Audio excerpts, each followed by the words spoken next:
तो एक्सप्लोर करते करते जूकिंग पहुंच जाता है एक ऐसी जगह जहां से पर्पल कलर की लाइट दिख रही थी और जूकिंग बोलता है कि ये तो वही जगह है जहां पे गॉड की पहली नजर पड़ी थी और चला जाता है छोरी छुपे उसी जगह पे। लेकिन वहां उसे एक आदमी दिखता है, लेकिन उसे समझ में नहीं आ रहा था ये आदमी जिंदा है कि मर चुका है। और जूकिंग वहीं पे उस आदमी के उठने का वेट करने लगता है, लेकिन दोपहर से शाम हो जाती है और वो बंदा नहीं उठता वहां से। फिर इसी चक्कर से जूकिंग को आ जाता है गुस्सा और एक पत्थर उठा के सीधे उसे मार देता है और उस पत्थर के लगने के बाद वो आदमी सीधा टपक जाता है और उसके अंदर से निकलता है एक पर्पल कलर का एक क्रिस्टल। और जू किंग उस क्रिस्टल को लेने से पहले अपने चारों तरफ देखता है, फिर उस क्रिस्टल को ले लेता है और जैसे ही वो उस क्रिस्टल को लेता है तो ये बॉडी पूरी ब्लैक हो जाती है। फिर जू किंग बोलता है क्या ये वही चीज है जो इस बंदे को अभी तक जिंदा रखी थी, और ये क्या वही चीज है जो तब गिरी थी जब गॉड ने अपनी पहली बार आंखें खोली थी। और जू किंग के इतना ही बोलने के बाद क्रिस्टल से लाइट निकलती है और जू किंग की सारी इंजरीज ठीक हो जाती है। और उस क्रिस्टल को चेक करने के लिए वो एक घायल कौवा पकड़ता है और उसके सर पे वो क्रिस्टल डाल देता है, जिसकी वजह से उस कौवे की सारी इंजरी ठीक हो जाती है। और ये सब होते हुए जू किंग हो जाता है हैरान और उस क्रिस्टल को उस कौवे के सर से निकालने के बाद बोलता है अबे ये तो बड़ी बवाल की चीज मिल गई मेरे को। और फिर थोड़ी देर में वहां पे होने लगती है हलचल, तो जू किंग उस क्रिस्टल को छुपाने के लिए जगह ढूंढने लगता है। फिर उसे अपनी बॉडी का एक पार्ट याद आता है और उस क्रिस्टल को अपनी छाती पे डाल देता है, जिसकी वजह से उसे दर्द तो हो रहा था लेकिन वो क्रिस्टल उस दर्द को ठीक कर देता है। और उस क्रिस्टल के अंदर जाते ही जूकिंग के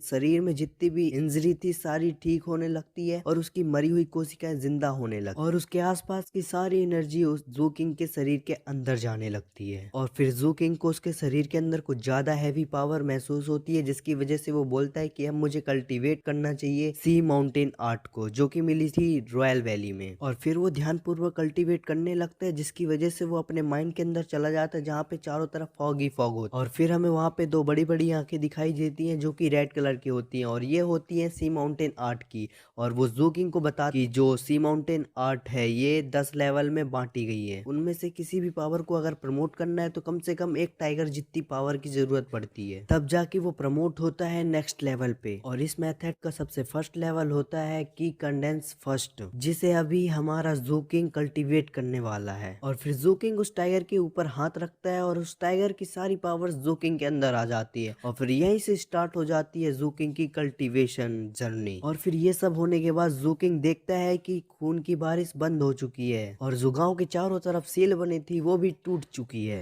और अब वो टाइम आ चुका है जूकिंग का यहाँ से बाहर निकलने का। लेकिन वो इस सिटी से बाहर जाने से पहले अपने गांव के लोगों को याद करता है और उनकी डेड बॉडीज को इकट्ठा कर, और ऐसा करते हुए उसे बहुत दुख तो लग रहा था लेकिन क्या कर सकता है, वो अब अपने बैग से वाइन की बोतल निकालता है और उनके ऊपर छिड़क के उनका अंतिम संस्कार कर देता है। तो मेरे जिगर के छल्लो आज की वीडियो यहीं तक, मिलते हैं नेक्स्ट पार्ट में।